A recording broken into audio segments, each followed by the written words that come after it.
ये तो शकुनी ही बता सकते हैं, क्योंकि कोई भी व्यक्ति नहीं चाहेगा कि वह अपनी बहन के परिवार को नष्ट करने का असद यंत्र रचे, या हो सकता है कि वह चाहे भी। शकुनी ने हस्तिनापुर में सबका विश्वास जीत लिया और 100 कौरवों का अभिभावक बन बैठा। अपने विश्वासपूर्ण कार्यों के चलते दुर्योधन ने शकुनी को अपना मंत्री नियुक्त कर लिया।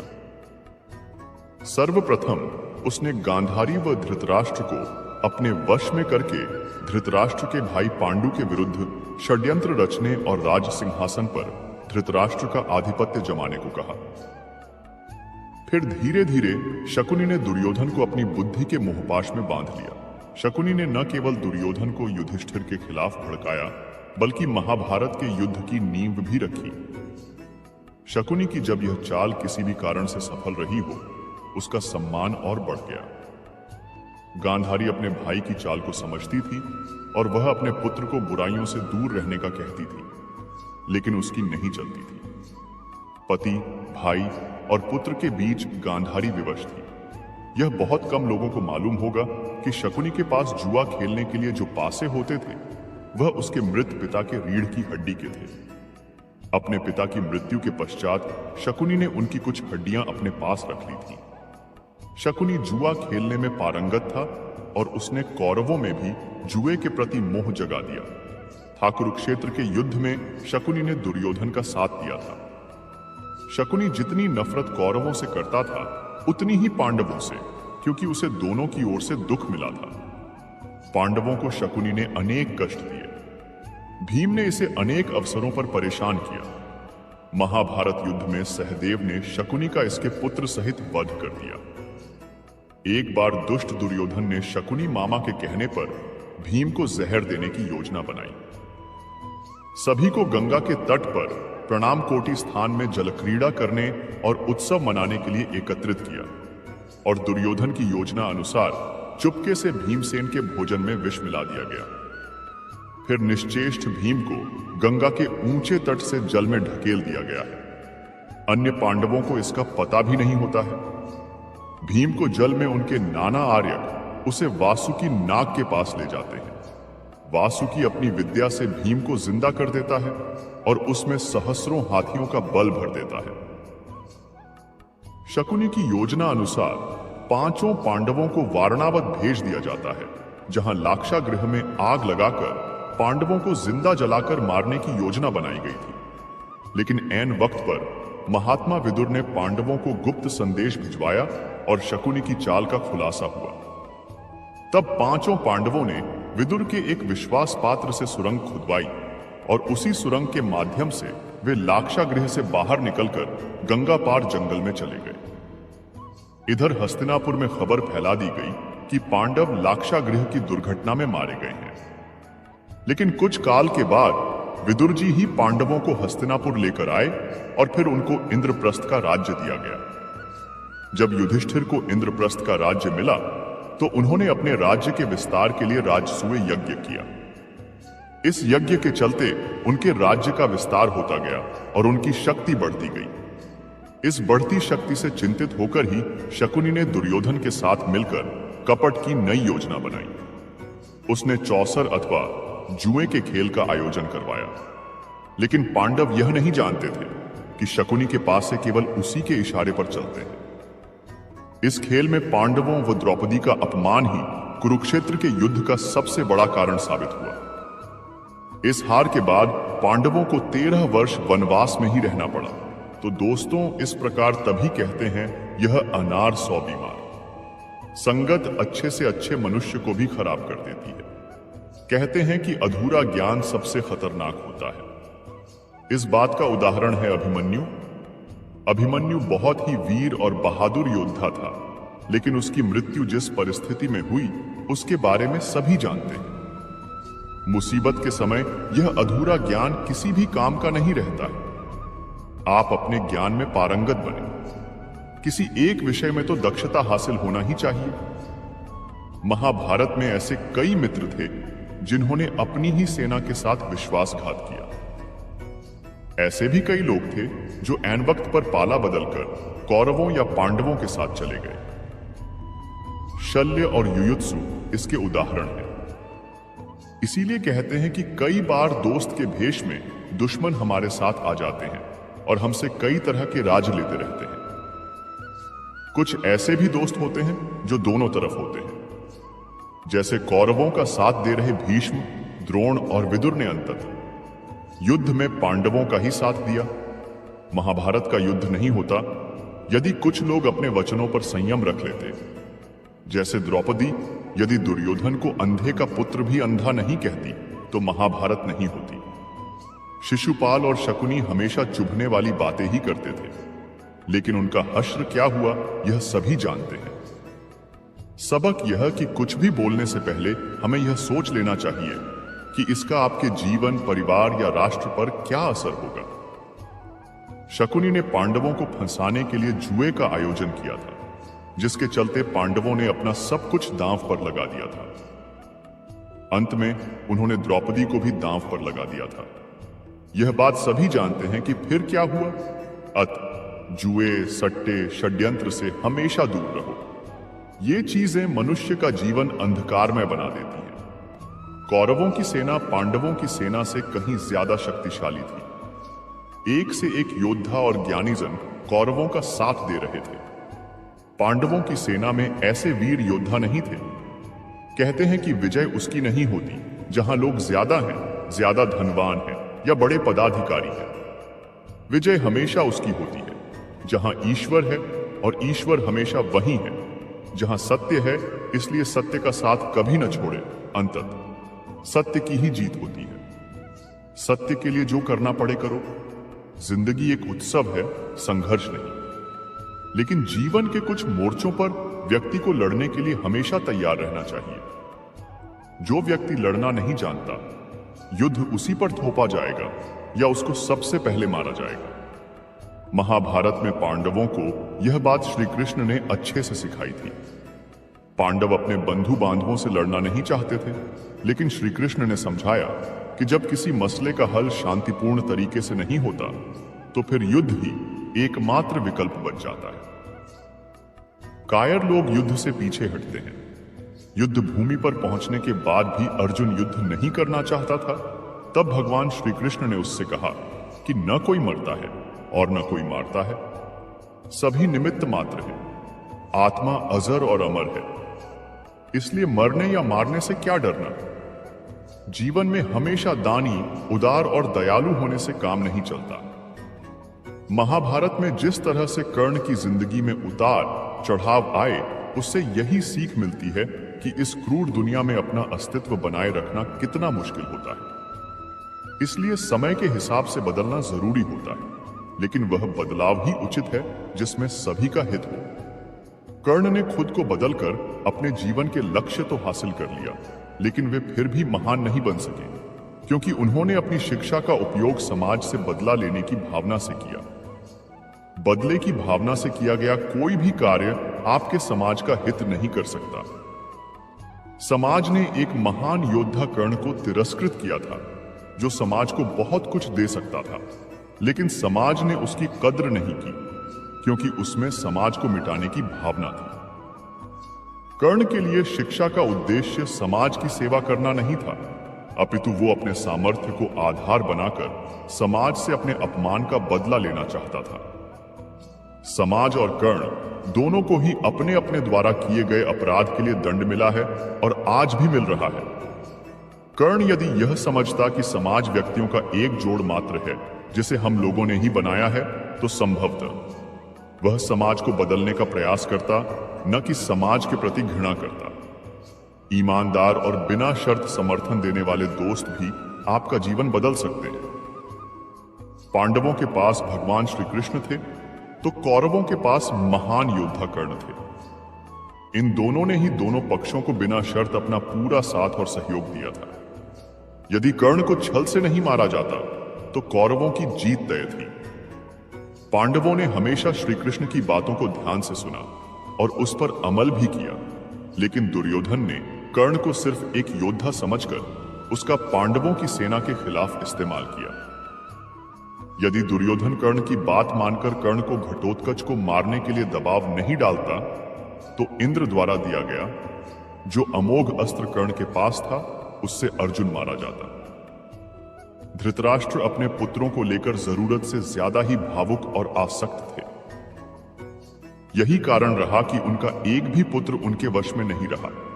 वे पुत्र मोह में भी अंधे थे। इसी तरह महाभारत में हमें ऐसे कुछ पात्र मिलते हैं जो अपनी भावुकता के कारण मूर्ख ही सिद्ध होते हैं। जरूरत से ज्यादा भावुकता कई बार इंसान को कमजोर बना देती है और वो सही गलत का फर्क नहीं पहचान पाता। कुछ ऐसा ही हुआ महाभारत में धृतराष्ट्र के साथ, जो अपने पुत्र मोह में आकर सही गलत का फर्क भूल गए। व्यक्ति के जीवन में उसके द्वारा हासिल शिक्षा और उसकी कार्य योग्यता ही काम आती है। दोनों के प्रति एकलव्य जैसा जुनून होना चाहिए, तभी वह हासिल होती है। अगर आप अपने काम के प्रति जुनूनी हैं, तो कोई भी बाधा आपका रास्ता नहीं रोक सकती। इंसान की जिंदगी जन्म और मौत के बीच की कड़ी भर है। यह जिंदगी बहुत छोटी है। कब दिन गुजर जाएंगे आपको पता भी नहीं चलेगा, इसलिए प्रत्येक दिन का भरपूर उपयोग करना चाहिए।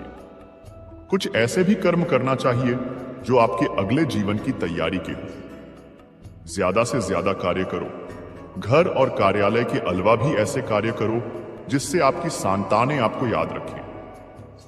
गीता यही संदेश देती है कि हर पर ऐसा कार्य कर जो तेरे जीवन को सुंदर बनाए। अपनी अच्छी स्थिति, बैंक बैलेंस, संपदा, सुंदर रूप और विद्वता का कभी अहंकार मत कीजिए। समय बड़ा बलवान है। धनी, ज्ञानी, शक्तिशाली पांडवों ने वनवास भोगा और अति सुंदर द्रौपदी भी उनके साथ वनों में भटकती रही। समय के खेल निराले हैं। जिस अंबा का जीवन भीष्म के कारण बर्बाद हो गया था, उसने शिखंडी के रूप में जन्म लेकर भीष्म से बदला लिया था। महाभारत में ऐसे कई उदाहरण हैं जिनसे यह प्रेरणा मिलती है कि घमंड को पतन का कारण बनने में देर नहीं लगती है। अत्यधिक लालच इंसान की जिंदगी को नर्क बना देता है। जो आपका नहीं है उसे अनीतिपूर्वक लेने, छीनने का प्रयास न करें। आज नहीं तो कल उसका दंड अवश्य मिलता है। भगवान श्री कृष्ण कहते हैं कि आज जो तेरा है कल बीता हुआ कल किसी और का था और कल आने वाला कल किसी और का हो जाएगा। अत तू संपत्ति और वस्तुओं से आसक्ति मत पाल। यह तेरी मृत्यु के बाद यहीं रखे रह जाएंगे। अर्जित करना है तो परिवार का प्रेम और अपनत्व अर्जित कर, जो हमेशा तेरे साथ रहेगा। शिष्य या पुत्र को ज्ञान देना माता पिता व गुरु का कर्तव्य है, लेकिन सिर्फ ज्ञान से कुछ भी हासिल नहीं होता। बिना विवेक और सद्बुद्धि के ज्ञान अकर्म या विनाश का कारण ही बनता है। इसलिए ज्ञान के साथ विवेक और अच्छे संस्कार देने भी जरूरी है। हमने ऐसे कई व्यक्ति देखे हैं जो है तो बड़े ज्ञानी, लेकिन व्यक्तित्व से दब्बू या खब्बू हैं या किसी जंगल में धूनी रमाकर बैठे हैं। उनके ज्ञान से न तो परिवार का हित हो रहा है और न समाज का। ऐसे लोगों को कहते हैं अपने मियां मिट्ठू, खुद लिखे और खुद ही बांचे। न्याय व्यवस्था वही कायम रख सकता है जो दंड को सही रूप में लागू करने की क्षमता रखता हो। यह चिंतन घातक है कि अपराध से घृणा करो, अपराधी से नहीं। दुनिया भर की जेलों से इसके उदाहरण प्रस्तुत किए जा सकते हैं कि जिन अपराधियों को सुधारने की दृष्टि से पुनर्वास कार्यक्रम चलाए गए, उन्होंने समाज में जाकर फिर से अपराध को अंजाम दिया है। अपराधी को हर हाल में दंड मिलना ही चाहिए। यदि उसे दंड नहीं मिलेगा तो समाज में और भी अपराधी पैदा होंगे और फिर इस तरह संपूर्ण समाज ही अपराधियों का समाज बन जाएगा।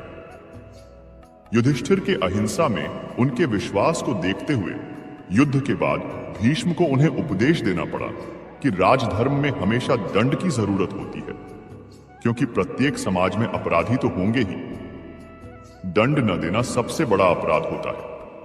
न्याय हमेशा उन लोगों के साथ होता है जो शक्तिशाली हैं या जो न्याय पाने के लिए प्राणपण से उत्सुक हैं। जिन्होंने अपने लिए न्याय मांगा है, उनके साथ ईश्वर ने न्याय किया भी है। मांगोगे नहीं तो मिलेगा भी नहीं, यह प्रकृति का नियम है। गुरु द्रोणाचार्य ने कर्ण और एकलव्य के साथ जरूर अन्याय किया था, लेकिन आज दुनिया अर्जुन को सर्वश्रेष्ठ धनुर्धर नहीं मानती, क्योंकि कर्ण और एकलव्य ने हमेशा न्याय की मांग की और अंत में आज दुनिया उन्हें श्रेष्ठ धनुर्धर मानती है। महाभारत हमें सिखाती है कि न्याय की रक्षा करना कितना जरूरी है, लेकिन यह भी एक कटु सत्य है कि न्याय सिर्फ शक्तिशाली लोगों के साथ ही है। यह जगत या व्यक्ति जैसा है वैसा कभी दिखाई नहीं देता, अर्थात लोग जैसे दिखते हैं वैसे होते नहीं, चाहे वह कोई भी हो। महाभारत का हर पात्र ऐसा ही है, रहस्यमयी। छिपे हुए को जानना ही व्यक्ति का लक्ष्य होना चाहिए, क्योंकि ज्ञान ही व्यक्ति को बचाता है। भगवान श्री कृष्ण के ऐसे कई योद्धा थे जो छिपे हुए सत्य को जानते थे। एक स्थान से दूसरे स्थान पर जाना या एक स्थान को छोड़कर दूसरे स्थान पर रहने से लाभ ही मिलता है। पांडवों को हस्तिनापुर छोड़कर 2 बार जंगल में रहना पड़ा और अंत में उनको जब खांडव प्रस्थ मिला तो वे वहां चले गए। इसी तरह भगवान श्री कृष्ण को भी कई बार मथुरा को छोड़कर जाना पड़ा और अंत में वे द्वारिका में बस गए थे। कई बार लोगों को व्यापार या नौकरी के लिए दूसरे शहर या देश में जाना होता है। जीवन हो या युद्ध, सभी जगह गोपनीयता का महत्व है। यदि आप भावना में बहकर किसी को अपने जीवन के राज बताते हैं या किसी व्यक्ति या समाज विशेष पर क्रोध या कटाक्ष करते हैं, तो आप कमजोर माने जाएंगे। महाभारत में ऐसे कई मौके आए जबकि नायकों ने अपने राज्य ऐसे व्यक्ति के समक्ष खोल दिए जो राज जानने ही आया था, जिसके चलते ऐसे लोगों को मुंह की खानी पड़ी। दुर्योधन, भीष्म, बर्बरिक ऐसे उदाहरण हैं जिन्होंने अपनी कमजोरी और शक्ति का राज खोल दिया था। महाभारत के युद्ध में बर्बरीक ने बड़ी अहम भूमिका निभाई थी। बर्बरीक की गिनती दुनिया श्रेष्ठ धनुर्धरों में की जाती है। विशेष बात यह है कि बर्बरीक युद्ध न लड़कर पांडवों की जीत की वजह बने। बर्बरीक भीम के पुत्र घटोत्कच के पुत्र थे। बर्बरीक को आरंभ से ही धनुष विद्या में रुचि थी। बर्बरीक को भगवान शिव ने वरदान दिया था कि वह अपने 3 बाणों से तीनों लोग जीत सकते हैं। भगवान शिव ने उन्हें वरदान के साथ 3 अमोघ बाण भी दिए। जब महाभारत का युद्ध आरंभ हुआ तो भगवान कृष्ण इस बात को जानते थे। महाभारत के युद्ध को लेकर भगवान श्री कृष्ण को यह भय सताने लगा कि अगर बर्बरीक युद्ध में शामिल हुए और कौरवों की तरफ से यदि युद्ध किया तो पांडवों की हार सुनिश्चित है। बर्बरीक को हारे का सहारा कहा जाता है। भगवान की चिंता थी, बर्बरीक हारने वाले सेना का साथ देंगे और कौरवों की इस युद्ध में हार हो रही थी। इसलिए भगवान श्री कृष्ण ने बर्बरीक को युद्ध से दूर रखने की युक्ति निकाली। भेष बदलकर भगवान श्री कृष्ण अर्जुन के साथ बर्बरीक से मिलने पहुंचे। बर्बरीक युद्ध के लिए निकलने ही वाले थे। बर्बरीक के तरकश में 3 ही तीर देखकर ब्राह्मण का भेष धरे कृष्ण ने उनका मजाक उड़ाते हुए कहा कि चुनौती दी, अगर श्रेष्ठ धनुर्धर हैं तो सामने खड़े पीपल के पेड़ के सारे पत्ते एक ही तीर में गिराकर दिखाएं। बर्बरीक भगवान की बातों में आ गए और तीर चला दिया, जिससे कुछ क्षणों में सभी पत्ते गिराकर तीर श्री कृष्ण के पैरों के पास चक्कर लगाने लगा। इस पूरे घटनाक्रम में बर्बरीक की तीरंदाजी का पता करने के लिए श्री कृष्ण ने चुपके से एक पत्ता अपने एक पैर के नीचे दबा लिया था। बर्बरीक को यह बात समझ आ गई। उसने मुस्कुराते हुए श्री कृष्ण से अनुरोध किया कि वे अपना पैर पत्ते पर से हटा लें ताकि तीर अपना काम पूरा कर सके। जब श्री कृष्ण को यकीन हो गया कि बर्बरीक जिस तरफ से भी लड़ेंगे दूसरे पक्ष की हार तय है, इस पर उन्होंने पूछा कि बर्बरीक किसकी तरफ से युद्ध करोगे? तो बर्बरीक ने उत्तर दिया कि अपनी मां को वादा कर चुके हैं कि जो पक्ष हारेगा वो उसी की तरफ से युद्ध लड़ेंगे। श्री कृष्ण दोबारा ब्राह्मण के वेश में बर्बरीक के पास पहुंचे और दान में सिर मांग लिया। बर्बरीक महान धनुर्धर होने के साथ बात के भी धनी थे और वचन के पक्के थे। बर्बरीक ने अपना शीश काटने से पहले भगवान से विनती की वे सिर्फ एक बार अपने वास्तविक रूप के दर्शन करा दें। भगवान कृष्ण ने विनती स्वीकार कर ली और अन्य कोई इच्छा बतलाने को कहा। तब बर्बरीक बोले कि वो कटे सिर के साथ ही पूरा युद्ध देखने की इच्छा है। श्री कृष्ण ने उनकी इस इच्छा को पूर्ण किया और बर्बरीक का सिर समीप ही एक पहाड़ी, जिसे खाटू कहा जाता था, वहां स्थापित हो गया। यहीं से बर्बरीक ने पूरे युद्ध को देखा। इसके बाद श्री कृष्ण ने बर्बरीक को एक वरदान दिया कि कलयुग में लोग उसे कृष्ण के अवतार की तरह पूजेंगे। आज इस स्थान को खाटू मंदिर के नाम से जाना जाता है, जहां पर बर्बरीक की खाटू श्याम के रूप में पूजा की जाती है। किसी भी प्रकार की चिंता करना, मन को अशांत रखना और व्यर्थ के भय को पालते रहने से मृत्यु आसपास ही मंडराने लगती है। मौत तो सभी को आनी है, फिर चिंता किस बात की? कोई पहले मरेगा और कोई बाद में। चिंता का मुख्य कारण मोह है। जेल खान, दावा खाना या पागल खाना वह व्यक्ति जाता है जिसने धर्म सम्मत या संयमित जीवन नहीं जिया, बहुत महत्वाकांक्षी है, या जिसने धन और शक्ति के आधार पर रिश्ते बना रखे हैं, या जिसे अपनी संपत्ति की सुरक्षा की चिंता है।